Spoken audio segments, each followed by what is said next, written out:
নমস্কার, আশা করি সবাই ভালো আছেন। তো আজকে আসছি উচ্ছের ক্ষেতে। যে গাছের আশা ছেড়ে দিয়েছিলাম সে গাছে এখন ফল হয়েছে। আসলে এটা সৃষ্টিকর্তার পরম দয়া বলতে পারেন।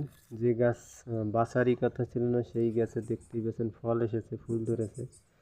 তো আজকে কিছু সংগ্রহ করছি। আর এই পাশটায় বরবটি লাগিয়েছিলাম, তো সেখানেও এর আগে অল্প কিছু সংগ্রহ করছিলাম নিজেদের খাওয়ার জন্য। আজকেও দেখছি বেশ কিছু মানে সংগ্রহ করার মতো হয়েছে, যার কারণে সংগ্রহ করতেছি। এগুলো গাছ, আর বরবটির সাইজও বেশ চমৎকার, লম্বা লম্বা। তো দেখতেই পাচ্ছেন এগুলো হচ্ছে সেই বরবটি গাছ।